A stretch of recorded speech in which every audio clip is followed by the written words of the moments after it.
এটা বুঝতে পারেন কিনা আপনি আমার লগে ভাই তোমার সাথে থাকতেই পারে।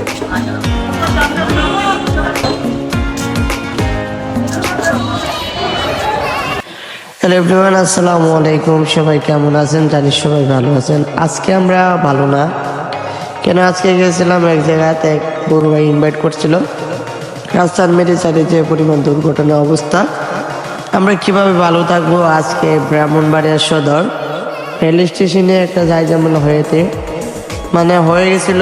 আমরা দেখতেছিলাম কি জন্য আমরা তথ্যগুলা কেন করতেছিলাম। এখানে কয়েকটা চ্যানেলের সাংবাদিকরা চলে আসছিল, মানে অনেক ভয়ঙ্করভাবে জামটা লাগিয়ে গেছিল। আপনাদেরকে ভিডিওতে দেখতে পারছিলেন।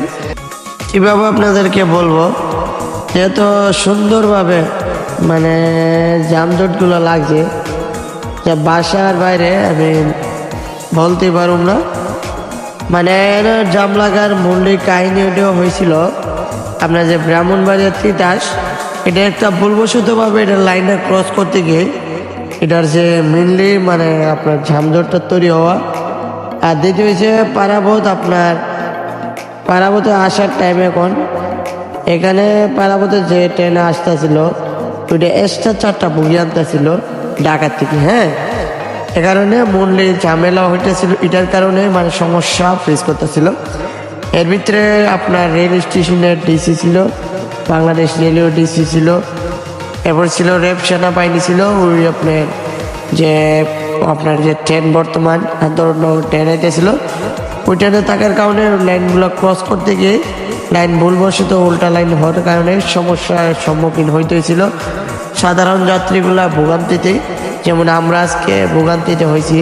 এখানে অনেক ধরনের মানুষ আছে, অনেক ধরনের আর্জেন্ট, কোনো জায়গায় প্রয়োজন পড়তে কাজ আছে, অনেকে দেখা যাচ্ছিল কর্মস্থলে যেতেছিল, কারণ অনেকে অবস্থান এমনও পর্যায়ে গেছিল গা, অ্যাম্বুলেন্স আটকে গেছে, অনেক সময় অনেক কিছু আটকে গেছে। এখানে তো আমি অনেকক্ষণ যাবৎ ছিলাম, দেখতেছিলাম যে অনেক মানুষ অনেক চিন্তাতে পড়ে গেছে, ঘন্টা অনেক জামগুলো হয়ে গেছে, এখনো ছুটতেছে না, কি সমস্যা হয়েছে।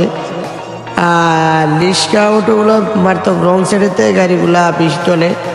আমাদের ব্রাহ্মণবাড়িতে অতিরিক্ত মাত্রায় রং সাইডগুলো গাড়ি চলে গেছে, দেখেন পুরো রং সাইডে গাড়িগুলো চলতেছে। এই যে হাতের এই যে রং সাইডে গাড়িগুলো, এরপর সে রং সাইডে প্রচুর গাড়ি আপনি দেখতেছেন। আমরা ব্রাহ্মণবাড়িতে অতিরিক্ত রং সাইডে।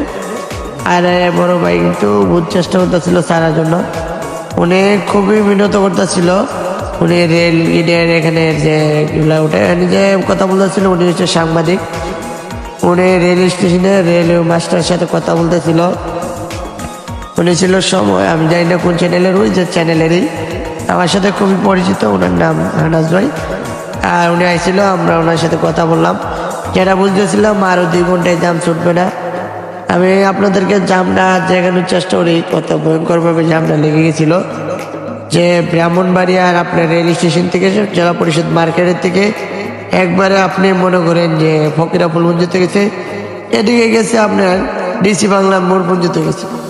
আপনার জামটা বেশি অনেক দূর চলে গেছে। এখানে দেখেন মানে তাদের অস্থিরতা একবারে বেশি, কার আগে কেটে যাইব। এখানে যে পরিমাণ অবস্থা, ট্রেনটা ছাড়ছিল আন্দোলনগর ট্রেন।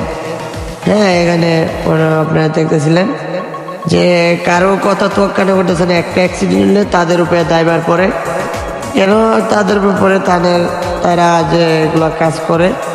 ওই যে ট্রেনগুলো আসতেছিল, মানে সমস্যা যে জনগণের, এটা বলতেছে এগুলো আমরা এখানে দেখতেছিলাম অনেক সময়। আর যদি ভিডিওটা ভালো লাগে লাইক কমেন্ট করুন। বাকি অংশ আমরা ভিডিওটা করতে পারি নাই রাস্তার জামের কারণে। আল্লাহ হাফেজ, সবাই ভালো থাকবেন।